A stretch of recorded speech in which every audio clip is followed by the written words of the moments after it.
Abraham இந்திய திரையுலகமே ஒப்புக்கொண்ட ஒருவர் என்றால் அது கே. பாக்யராஜ். இந்தியாவின் திரைக்கதை மன்னர் என்றால் ஸ்கிரீன் பிளே ரைட்டிங்கில் இவரை மிஞ்ச ஆள் இல்லை என இந்தியா முழுவதும் வேறு எந்த நடிகரோ அல்லது இயக்குனருக்கோ இந்தியா முழுவதும் ஒப்புக்கொண்ட ஒருவர் இல்லை. ஆனால் இந்தியா முழுவதும் ஏற்றுக்கொண்டு ஒப்புக்கொண்டு இவர்தான் த பெஸ்ட் என்று ஒரு விருது கொடுத்தது என்றால் அது கே. பாக்யராஜ் மட்டும்தான். அப்படிப்பட்ட அசைக்க முடியாத மிக சிறந்த திரைக்கதையிலே இந்திய திரைக்கதையினுடைய திரைக்கதை மன்னன் என்று அழைக்கப்பட்ட பாக்யராஜ் நம்மை அனைவரையும் விட்டு இன்று மறைந்து விட்டார். திடீரென மாரடைப்பு ஏற்பட்டு காலமானார். இந்த அதிர்ச்சி செய்தி தற்போது தமிழ் திரையிலேயே புரட்டி போட்டிருக்கின்றான் கூற வேண்டும். அவருடைய சாதனைகள் கொஞ்சம் நஞ்சமல்ல. மிகப்பெரிய சாதனையாளர், மிகப்பெரிய ஒரு எழுத்தாளர், மிகப்பெரிய அரசியல்வாதியாக வர வேண்டியவர், ஆனால் வரவில்லை. ஆனால் மிகப்பெரிய எழுத்தாளராக பரிணமித்தார். மிகப்பெரிய சினிமா படைப்பாளியாக, அதாவது படைப்பாளி என்றே கூறலாம். அவர் சினிமா துறையிலே செயல்படாத துறையே இல்லை என்று கூறலாம். அனைத்து துறைகளையும் டப்பிங் சொல்லிக் கொடுப்பது முதல் இயக்குனராக, நடிகராக, இசையமைப்பாளராக, பாடகராக என பல விதங்களில், அதுவும் அவருடைய ஸ்டைல் நீங்கள் பார்த்துக்கின்றால் பாக்யராஜுடைய ஸ்டைல் என்பது ரஜினிகாந்துக்கு இணையான ஸ்டைலாக பேசப்படும். அது காமெடியாக பேசப்பட்டாலும் அது மிகப்பெரிய அளவுக்கு ரீச் ஆனது. என்றால் அவருடைய நாட்டியம் பார்த்தீர்கள் அவர் வித்தியாசமான டான்ஸ் ஆடுவார். உடற்பயிற்சி செய்வது போல அவருடைய நாட்டியம் இருக்கும். அதே ஒரு ட்ரெண்டாக மாறியது பாக்யராஜ் டான்ஸ் என்று கூறுவார்கள். அதே போன்று அவருடைய சேட்டைகள் செய்வது, அதே போன்று அவருடைய சைகைகள், மேனரிசம், பாடி லாங்குவேஜ் என்பதெல்லாம் தனித்தனி முத்திரை பதித்தன. அதை யாருமே மறக்க முடியாது. அதே போன்று பாக்யராஜின் திரைப்படங்களில் பார்த்தீர்கள் ஒரு சிறு சிறு விடயங்கள் கூட மிகப்பெரிய அளவுக்கு பேசப்படும். முருங்கைக்காய் என்ற ஒரு விடயத்தை, முருங்கைக்காய் அனைவரும் அறிந்ததுதான். ஆனால் அந்த முருங்கைக்காயை பட்டி தொட்டியும் பேசப்படும் அளவுக்கு, இன்றும் பேசப்படும் அளவுக்கு கொண்டு சென்று சேர்த்தவர் பாக்யராஜ். முந்தானை முடிச்சில அந்த முருங்கைக்காய்க்காக அதை பயன்படுத்திய விதம் ஒரு சிறு காட்சி தான். ஆனால் இன்றும் முருங்கைக்காய் என்றாலே பாக்யராஜ் நினைவுக்கு வருவார். அந்த அளவுக்கு மிகப்பெரிய முத்திரை பதித்தார். அதே போன்று ஒவ்வொரு படங்களிலும் அவர் பெரிய சாதனைகள் படைத்திருக்கான் கூற வேண்டும். அதை விட மிகப்பெரிய பாக்கியம் என்னவென்றால் பாக்யராஜுக்கு, அது நானே பலமுறை அவரை பேட்டி எடுத்திருக்கிறேன், அவரிடம் தனியாக பணியாற்றியிருக்கிறேன் என்ற வகையிலே அவர் மிகப்பெரிய பெருமையான விருதாக அவர் கருதுவது எம்ஜிஆர் இடமிருந்து அவருக்கு கிடைத்த பட்டம் தான். புரட்சி தலைவர் எம்ஜிஆர் என்று அழைக்கப்படுகின்ற முதலமைச்சராக இருந்த எம்.ஜி. ராமச்சந்திரன் திரையுலகினை சக்கரவர்த்தியாக இருந்தார். முடிசூடா சக்கரவர்த்தி அவர்தான். அவர் தன்னுடைய கலையுலக வாரிசு என பாக்யராஜை நேரடியாக அறிவித்தார். அவர் அரசியலில் கூட இவர்தான் என் வாரிசு என யாரையும் சொல்லவில்லை. பலரும் அவருடைய வாரிசு என்று சொல்லிக் கொண்டார்கள். ஆனால் எம்ஜிஆரே வெளிப்படையாக ஒருவரை வாரிசு என்று அறிவித்தார் என்றால் அது ஒரே ஒருவர் தான். அது கலையுலக வாரிசாக பாக்யராஜ் தான் வாரிசு என அறிவித்தார். அது மிகப்பெரிய ஒரு விருதாக அவர் கருதினார். அது உண்மையிலேயே எம்ஜிஆர் பொதுவாக யாரையும் அப்படி தன்னுடைய வாரிசு என்று அறிவிக்க மாட்டார். அவர் வாரிசு என்று அறிவித்த ஒரே நபர் பாக்யராஜ் மட்டும்தான். தன்னுடைய கலையுலக வாரிசு பாக்யராஜ் என அறிவித்தது மிகப்பெரிய ஒரு விருதாக பாக்யராஜ் மட்டுமல்ல, அந்த காலகட்டத்திலே எம்ஜிஆரின் சீடர்களாக இருந்த பலரும் இதை மிகப்பெரிய விடயமாக பாக்யராஜ் கிடைத்த மிகப்பெரிய பாக்கியம் என்ற வகையிலே பலரும் பாராட்டினார்கள். அத்தகைய மிகப்பெரிய அளவுக்கு எம்ஜிஆர், சிவாஜி என அனைவரையுமே கவர்ந்து இழுத்தவர் பாக்யராஜ். அதே போன்று பாரதி ராஜா அண்மையில் அவருடைய குருவாக இருந்த பாரதி ராஜா மறைந்து 16 நாட்களில் சீடர், அவருடைய முதன்மை சீடரான பாக்யராஜும் மறைந்து விட்டார். ஆனால் பாரதி ராஜா ஒருமுறை பேசும்போது பாக்யராஜ் இல்லை என்றால் நான் இல்லை என்று வெளிப்படையாகவே ஒப்புக்கொண்டார். எழுத்துக்களும் அவருடைய திரைக்கதையும் தான் என்னுடைய பல படங்களின் வெற்றிக்கு அடிப்படை காரணம் என ஒரு படைப்பாளியாக பாரதி ராஜா, இன்னொரு படைப்பாளியாக தன்னுடைய உதவியாளராக இருந்த, தன்னுடைய அசிஸ்டன்டாக இருந்த, இணை இயக்குநராக இருந்த பாக்யராஜை வாய்விட்டு பாராட்டி இருக்கிறார். இது சாதாரண பாராட்டு அல்ல. பொதுவாக ஒரு படைப்பாளி இன்னொரு தன்னுடன் இருப்பவரை பெரிதாக பாராட்ட மாட்டார். ஆனால் பாக்யராஜை பாரதி ராஜா வெளிப்படையாக பாராட்டி இருக்கிறார். அது மட்டுமல்ல, அவருடன் பத்திரிகை துறையிலே நானும் பணிபுரிந்திருக்கிறேன். அவர் நடத்திய பாக்யா என்ற பத்திரிகையில் பணிபுரிந்திருக்கிறேன். அவருடைய எழுத்து நடை, அவருடைய சென்ஸ் ஆஃப் ஹியூமர், அதே போன்று பல விதங்களில் அவர் எழுதுவது எல்லாம் மிகப்பெரிய ஒரு எழுத்தாக இருக்கும். சாதாரணமாக அவர் அதே போன்று அவருடைய படிப்பறிவு என்பது பல புத்தகங்களை படிப்பார். வெளிநாட்டு புத்தகங்களை எல்லாம் படித்து பழக்கப்படுத்திக் கொள்வார். அதே போன்று அவருடைய திரைக்கதை அமைப்பே ஒரு ஒரு ஒரு அவருடைய அசிஸ்டன்ட் டைரக்டர்ஸ் 10-15 பேர் இருப்பார்கள். அனைவரையும் ஒருங்கே அமைத்து அவர் பேசுகின்ற காட்சி, அதே போன்று ஒவ்வொருவரும் ஒவ்வொரு காட்சிகளை சொல்வார்கள். அதிலிருந்து ஒரு மிக சிறந்த காட்சி எடுத்து அதை காட்சியை கோர்க்கும் விதம் என்பது பார்ப்பதற்கே மிக மிக அருமை. அதுவே ஒரு திரைப்படம் போல இருக்கும். அந்த அளவுக்கு ஸ்லாகித்து காட்சிகளை அமைக்கக்கூடியவர். ஒரு காட்சி அமைப்பதற்கு 4-5 நாட்கள் கூட எடுத்துக்கொள்வார். அந்த அளவுக்கு மிக சிறந்த நேர்த்தியான நுணுக்கமான படைப்பாளிகளில் ஒருவர். அதற்கு சாட்சிதான் அவருடைய சீடர்கள். பார்த்திபன் ஆகட்டும், அதே போல பாண்டியராஜன் ஆகட்டும், எல்லோருமே மிக சிறந்த ஒரு வெற்றியாளர்களாக இருக்கிறார். அதற்கு காரணம் பாக்கியராஜிடம் செப்பனிடப்பட்டு வெளியே வந்தவர்கள். எனவே புடம் போட்ட தங்கமாக பாக்கியராஜ் பரிணமித்துக் கொண்டிருக்கார் என்றுதான் கூற வேண்டும். அவர் இன்று மறைந்து விட்டாலும் சினிமா இருக்கும் வரை, தமிழ் சினிமா என்று சொல்ல முடியாது, இந்திய சினிமா இருக்கும் வரை பாக்கியராஜன் புகழ் எப்பொழுதுமே இருக்கும். அவருடைய படைப்புகள் என்றென்றும் இருக்கும். இன்றும் அவர் கொடுத்த ஒவ்வொரு படமும் பேசப்படும் படங்களாக இருக்கின்றன. 25க்கும் மேற்பட்ட படங்களை இயக்கியுள்ளார். 75க்கும் மேற்பட்ட படங்களில் நடித்துள்ளார். அதே போன்று ஒரு நடிகராக ஹீரோவாக நடித்துக் கொண்டிருந்த பாக்கியராஜ் ஒரு கட்டத்திலே அந்த குணச்சித்திர வேடங்களில் மற்ற இயக்குநர்கள் படங்கள் நடிக்க ஆரம்பித்தார். அதிலும் முத்திரை பதிக்க ஆரம்பித்தார். அவர் முத்திரை பதிக்காத இடங்களே இல்லை என்று கூறலாம். பாக்கியா என்ற ஒரு பத்திரிகை தற்போது பெரிதாக இல்லாவிட்டாலும் ஒரு காலகட்டத்திலே ஆனந்தவேணன் குமுதத்துக்கு போட்டியாக பாக்கியராஜின் பாக்கியா, அதே போன்று டி ராஜேந்திரன் உஷா, இந்த 2 பத்திரிகைகளும் போட்டியாக வளர்ந்து வந்தன. டி ராஜேந்திரன் உஷா, பாக்கியராஜன் பாக்கியா என்ற போட்டி இருந்தபொழுது அப்போது பாக்கியா என்பது மிக சிறந்த படைப்புகளை கொடுத்த ஒரு பத்திரிகையாக மிகப்பெரிய வெற்றியடை போட்டு வந்தது என்பதை யாரும் மறுக்க முடியாது. அந்த காலகட்ட 90களின் காலகட்டத்திலே மிகப்பெரிய ஒரு முத்திரையை பதித்த பத்திரிகையில் ஒன்று பாக்கியா. எனவே பாக்கியராஜின் எழுத்துக்கள் என்பது மிகப்பெரிய எழுத்துக்களாக இருக்கும். அதுவும் குறிப்பாக பாக்கியராஜ் சித்தார்த் என்ற ஒரு புனைப்பெயரிலே, சித்தார்த் தான் ஆசிரியர், நிர்வாக ஆசிரியர் என்ற பெயரிலே ஒரு புனைப்பெயரை வைத்து அவர் எழுதுவார் சித்தார்த் என்ற வகையிலே. அதிலே அவருடைய தலையங்கங்கள் மிக சிறந்த தலையங்கங்களாக இருக்கும். முத்திரை குட்டுவர் நெற்றி அடி அடிப்பது போல, நெற்றி அடி என்று கூறுவாங்களே, அது போன்ற ஒரு நச்சென்று ஒரு கருத்தினை எடுத்து வைப்பார். அந்த அளவுக்கு பத்திரிகை துறையிலே வெளிநாட்டு சரக்குகள் எல்லாம் இங்கு வர வேண்டும், வெளிநாட்டில் உள்ள பத்திரிகையில் உள்ள மிக சிறந்த படைப்புகள் எல்லாம் தமிழ்நாட்டிலே தமிழர்கள் படிக்க வேண்டும் என்பதற்காக பல புத்தகங்களை வாங்கி கொடுத்து, நானே அவர் வாங்கி கொடுத்த புத்தகங்களை யாத்ரிகன் என்ற பெயரில் எல்லாம் எழுதியிருக்கிறேன்.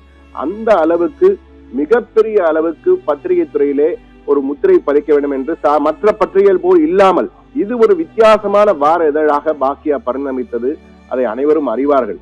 அந்த காலகட்டத்தில் மிக சிறந்த பத்திரிகைகள் ஒன்றாக அறியப்பட்டது பாக்கியராஜின் பாக்கியா என்பதை சொல்ல கடமைப்பட்டிருக்கிறேன். அது மட்டுமல்ல, பத்திரிகையாளராக மட்டுமல்ல, மிக சிறந்த ஒரு திரைக்கதை ஆசிரியராக இருந்தார் என்பதற்கு உதாரணம் அமிதாப் பச்சன். மிகப்பெரிய சூப்பர் ஸ்டார், அதாவது இந்திய திரையுலகின் மிகப்பெரிய சூப்பர் ஸ்டார். பாலிவுட்டிலே அமிதாப் பச்சன் சந்திக்க வேண்டும் என்றால் தான் சந்திப்பார்கள். ஆனால் ஒருவருக்காக அமிதாப் பச்சன் 6 மாதங்கள் காத்திருந்திருக்கிறார். 3 முறை சென்னை வந்து சென்றிருக்கிறார் பாக்கியராஜை சந்திக்க முடியாமல். பாக்கியராஜை சந்திக்க வேண்டும் என்பதற்காக வந்து சென்றிருக்கிறார். அவருடைய ஆக்ரி ராசா, ஒரு கைதியின் டைரி, ஆக்ரி ராசா என்ற பெயரிலே அவர் எடுத்த போது மிகப்பெரிய ஹிட் ஆனது. அதாவது பொதுவாக அமிதாப் பச்சன் போன்ற சூப்பர் ஸ்டார்களுக்கு யாரும் சொல்லிக் கொடுக்க மாட்டார்கள். கதையை சொல்லிவிடுவார்கள், அவர் நடிப்பார், அதை சபாஷ் என்று சொல்லிவிடுவார்கள். ஆனால் பாக்கியராஜிடம் வந்து நான் எப்படி நடிக்க வேண்டும், இது உங்களுடைய திரைக்கதை, நீங்கள் சொல்லுங்கள், நான் எப்படி நடிக்க வேண்டும், எப்படி கையை நீட்ட வேண்டும், எப்படி நடக்க வேண்டும் என்பதை எல்லாம் கேட்டு அறிந்து கொண்டார் என பாக்கியராஜ் மட்டுமல்ல அமிதாப் பச்சனே கூறியிருக்கிறார். அமிதாப் பச்சன் தான் பார்த்து வியந்த இயக்குநர்களில் ஒருவர் பாக்கியராஜ் என கூறியிருக்கிறார். அதே போன்று அவருடைய மனைவி பூர்ணிமா பாக்கியராஜ், அவங்களும் ஒரு திரைப்பட நடிகை. அதே போன்று சாந்தனு, சரண்யா ஆகியோரும் இருக்கிறார்கள். சமீபத்தில் கூட பாக்கியராஜ் தன்னுடைய பேர குழந்தைகளும் கொஞ்சுகின்ற காட்சிகள் எல்லாம் வெளியே வந்தன. முந்தானை முடிச்சு, சின்ன வீடு, மௌன கீதங்கள், சுவரில்லா சித்திரங்கள் என அவர் படைத்த ஒவ்வொரு படைப்பும் ஒரு ஒரு பல்கலைக்கழகத்தில் வைத்து பாடங்களை சொல்லிக்கூடிய அளவுக்கு அவருடைய காட்சிகள் இருக்கும். ஒவ்வொரு காட்சிக்கும் அடுத்த காட்சிக்கும் ஒரு இணைப்பு இருக்கும், ஒரு ட்விஸ்ட் இருக்கும், ஒரு எதிர்பார்ப்பை ஏற்படுத்தக்கூடிய அளவிலே ஒவ்வொரு காட்சியும் அமைத்திருப்பார்கள். அதை பார்க்கும்போது உண்மையிலேயே நாம் எல்லாம் வியந்து போவோம். அந்த அளவுக்கு அவருடைய பல படங்கள் இன்றும் திரைப்பட கல்லூரியிலே புத்தகங்களாக வைத்திருக்கிறார்கள், காட்சிப்படுத்துவார்கள். இந்த படத்தை எப்படி எடுத்திருக்கிறார் படங்கள், ஒரு காட்சியிலிருந்து அடுத்த காட்சிக்கு அந்த 7 நாட்கள். அதே போன்று ஒரு கை ஓசை, இந்த படங்கள் எல்லாம் சொல்ல சொல்ல நாம் அசந்து போகக்கூடிய காட்சிகளாக ஒவ்வொரு திரைப்படமும் இருக்கும். ஒரு நபர் திரையுலகம் போன்று இயங்கினார். அவர் ஒரு நபராக, அதாவது அஷ்டாவதானி என்ற தீராஜரை சொல்வார்கள். அதே போன்று பாக்கியராஜும் அவர் கை வைக்காத துறை இல்லை. இயக்கம், திரைக்கதை, வசனம், நடிப்பு, இசை என பல துறைகள், அனைத்து துறைகளிலும் இந்த சினிமாவின் பல பரிமாணங்களை தனி ஒருவராக செய்து காட்டிய ஒரு நபர் திரையுலகம் என்பார்கள் அவரை. ஒரு நபர் திரையுலகமாக செயல்பட்டவர் பாக்கியராஜ். அதே போன்று திரைக்கதை அமைப்பு என்பது எந்த கதை கொடுத்தாலும் அதை மக்களுக்கு எளிதே கொண்டு செல்லும் வகையிலே கொண்டு சென்று அவர்கள் ஒன்றாக இணைந்து அதை படத்துடன் டிராவல் செய்ய வேண்டும், அவர்களும் பயணிக்கும் வகையிலே மிக சிறந்த வகையில் கொண்டு செல்லக்கூடிய திரைக்கதை உத்தியிலே அவருக்கு மட்டுமே வந்த கலை இன்னும் பாக்கியராஜ் போல் இன்னொருவர் வரவில்லை என்று சொல்லும் அளவுக்குத்தான் இன்றும் இருக்கிறது என்பதை அனைவருமே ஒப்புக்கொள்வார்கள். அதே போன்று இயல்பான நகைச்சுவை, பாக்கியராஜ் பார்க்கும் பொழுது ஒரு ஹீரோவாக நடித்தாலும் அவரை ஒரு இயல்பான நகைச்சுவை தான் அவருடைய இழையோடும், அவருடைய எல்லா நடிப்பிலும் எல்லா காட்சியிலும் அந்த நகைச்சுவை இழையோடும் பாக்கியராஜ் என்ற சீடர்கள் பாண்டியராஜன் போன்றவர்களெல்லாம் தற்பொழுது அதிர்ந்து போயிருக்கிறார்கள். என்றால் பாக்கியராஜ் சில தினங்களுக்கு முன் கூட வெளியே நடமாடி கொண்டிருந்தார். திடீரென மாரடைப்பு ஏற்பட்டு இறந்ததால் அனைவருமே அதிர்ச்சி அடைந்திருக்கிறார்கள். அவரால் தாங்க முடியாத துயரம் என்பார்களே, அப்படி ஒரு சொல்லனா துயரம் என்றுதான் சொல்ல வேண்டும். ஆபாசம் இல்லாத குடும்பத்தோடு ரசிக்கக்கூடிய நையாண்டி மற்றும் சூழ்நிலை நகைச்சுவை என்பார்களே, அதெல்லாம் பாக்கியராஜ் படத்தினுடைய பலங்களாக இருந்திருக்கின்றன. சுவரில்லாத சித்திரங்கள், அந்த 7 நாட்கள், முந்தானை முடிச்சு, இன்று போய் நாளை வா போன்ற பல மாபெரும் வெற்றி படங்களை தமிழ் சினிமாவிற்கு தந்திருக்கிறார். அம்மா வந்தாச்சி என்ற படம் மூலம் மிக சிறந்த ஒரு தாய் அன்பனை குறித்து வெளியே கொண்டு வந்திருந்தார். அதே போன்று அவருடைய வெற்றிகள் என்பது மிகப்பெரிய சாதனை. சாதனை என்றால் அதாவது ரஜினிகாந்த், கமலஹாசன், எம்ஜிஆர், சிவாஜி, ரஜினிகாந்த், கமலஹாசன் என்று சொல்லுவார்கள். அந்த வகையிலே டி ராஜேந்தர், பாக்கியராஜ் என சொல்லும் அளவுக்கு இவர்கள் இந்த இரட்டை படைப்பாளிகளாக அசத்திக் கொண்டு அவரவர் பாணியிலே அசத்திக் கொண்டிருந்தார்கள். குறிப்பாக பாக்கியராஜ் சூப்பர் ஸ்டார் என்று அழைக்கப்பட்டார். ரஜினிகாந்த் சூப்பர் ஸ்டார் என்றாலும் திரையுலகின் படைப்பாளி சூப்பர் ஸ்டார் என்று அழைக்கப்பட்டவர் தான் பாக்கியராஜ். ரஜினிகாந்த், கமல்ஹாசனுக்கு இணையாக அவருடைய திரைப்படங்கள் விற்பனை செய்யப்பட்டன. குறிப்பாக அந்த முந்தானை முடிச்சு படம் வரும்பொழுது அப்பொழுது ரஜினி, கமலஹாசன் படங்கள் எல்லாம் 70 லட்சம் 80 லட்சத்துக்கு தான் விற்பனை ஆன. ஆனால் பாக்கியராஜுடைய முந்தானை முடிச்சு 1,36,00,000 ரூபாய்க்கு விற்கப்பட்டது. அப்போது மிக பெரும் சாதனையாக ட்ரெண்ட் செட்டிங் சாதனையாக பார்க்கப்பட்டது. அந்த அளவுக்கு ஒரு மவுஸ் உள்ள பாக்கியராஜ் படம் என்றாலே சூப்பர் ஹிட் என்று சொல்லும் அளவுக்கு மிக சிறந்த அளவுக்கு இருந்தது. அதே போன்று பாக்கியராஜ் இந்த முந்தானை முடிச்சுதான் மிகப்பெரிய ஒரு வெற்றி படமாக அமைந்தது. சென்னையில் மட்டும் அப்பொழுதெல்லாம் 100 நாட்கள் படங்கள் ஓடுவது என்பது சகஜமாக இருக்கும். ஆனால் ஏதோ ஒரு தியேட்டரில் இல்லை 2 தியேட்டரில் தான் ஓடும். ஆனால் பாக்கியராஜுடைய முந்தானை முடிச்சு சென்னையிலே 4 தியேட்டர்களிலே வெள்ளி விழா கொண்டாடியது. 175 நாட்கள் ஓடின இந்த படங்கள். இதெல்லாம் மிகப்பெரிய சாதனைகளாக பார்க்க வேண்டும். அவர் தன்னுடைய படங்கள் ஒவ்வொரு படமும் பாக்கியராஜனுடைய படங்கள்னா ஃபெயிலியர் படங்கள் தான் 1, 2 தான் சொல்ல முடியும். அந்த அளவுக்கு அவருடைய எல்லா படங்களும், எங்க சின்ன ராசா என்ற ஒரு படம் எடுத்தார், அதிலும் மிக சிறந்த ஒரு கிராமத்து இளைஞனாக அந்த கோபத்தையும் தாபத்தையும் காதலையும் வெளிப்படுத்திய விதமும் மிகப்பெரிய முத்திரை பதித்தது என்றுதான் கூற வேண்டும். கலையுலக வாரிசு என எம்ஜிஆர் அழைத்ததை மிகப்பெரிய பாக்கியமாக கருதினார் பாக்கியராஜ் என்று கூற வேண்டும். தற்பொழுது அவருடைய இல்லத்தில் இருந்து நமக்கு காட்சிகள் வந்து கொண்டிருக்கின்றன. அவருடைய உறவினர்கள் மற்றும் திரையுலகை சேர்ந்தவர்கள் எல்லாம், அவருடைய உதவியாளர்கள் அனைவருமே தற்போது அவருடைய இல்லத்திலே குழுமி இருக்கிறார்கள். மிகப்பெரிய சாதனையாளன், மிகப்பெரிய படைப்பாளி. இவருக்கு என்ன பட்டங்கள் இல்லை. அந்த அளவுக்கு தமிழ் திரையுலகம் மட்டுமல்ல, தெலுங்கிலும் பாக்கியராஜுக்கு இன்னொரு மிக முக்கியமான பார்த்திபன், தன்னுடைய மிக முக்கிய செயலில் உருவான பார்த்திபன் அலறி அடித்துக் கொண்டு தற்போது பாக்கியராஜ் இல்லத்திற்கு வந்து கொண்டிருக்கிறார். பாண்டியராஜன், பார்த்திபன் போன்ற இயக்குநர்கள் எல்லாம் பாக்கியராஜனுடைய மிகப்பெரிய பக்தர்கள் என்றே கூறலாம். பார்த்திபன் அப்படிதான் சொல்லுவார் அவரை, நான் உங்களுடைய பக்தன் என்றுதான் கூறுவார். அந்த அளவுக்கு அவர் மேல் பக்தி வைத்திருந்தார்கள்.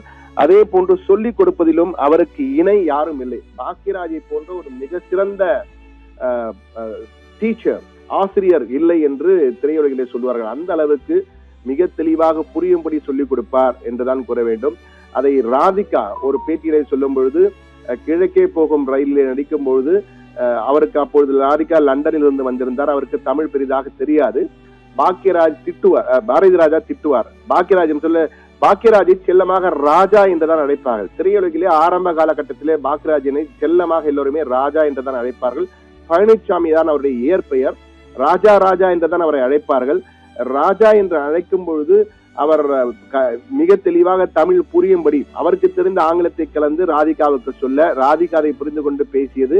ராதிகாவே பல நிகழ்ச்சிகளிலே பகிர்ந்திருக்கிறார். அது மட்டும் மிக முக்கியமானது, கமல் ரஜினிக்கு இணையாக சூப்பர் ஸ்டாராக பாக்யராஜ் இருந்தார் என்பதை ஏன் சொல்கிறேன் என்றால், அப்போது கமல் ரஜினிக்கு தமிழகத்தில் இருந்த ரசிகர் மன்றங்கள் போல பாக்யராஜ் ஒரு திரைப்பட இயக்குனருக்கும் ரசிகர் மன்றங்கள் இருந்தது என்றால் ஆச்சரியமான விடயம். அப்போது சாதாரண 1-2 ரசிகர் மன்றம் இல்ல, 2416 ரசிகர் மன்றம், பதிவு செய்யப்பட்ட ரசிகர் மன்றங்கள் 2416 ரசிகர் மன்றங்கள் பாக்யராஜுக்கு இருந்தன. அந்த ரசிகர் மன்றத்தின் தலைவராக அவருடைய நெருங்கிய நண்பர் பழனிசாமி தான் இருந்தார். பழனிசாமி ஒரு பேட்டிலே தெரிவித்திருக்கிறார், ரஜினி கமலுக்கு இணையாக ரசிகர் மன்றத்தை கொண்டிருந்தார் பாக்யராஜ். அதனால்தான் அவர் தைரியமாக அரசியலும் களம் பதித்தார். ஆனால் அவர் அரசியலை எதிர்பார்த்த அளவுக்கு அவரால் பரிணமிக்க முடியவில்லை, சோபிக்க முடியவில்லை. ஆனால் மற்ற துறைகளிலே அவர் கை வைத்த துறைகளில் அனைத்துமே வெற்றி பெற்றார், அரசியலை தவிர்த்து என்றான் கூற வேண்டும்.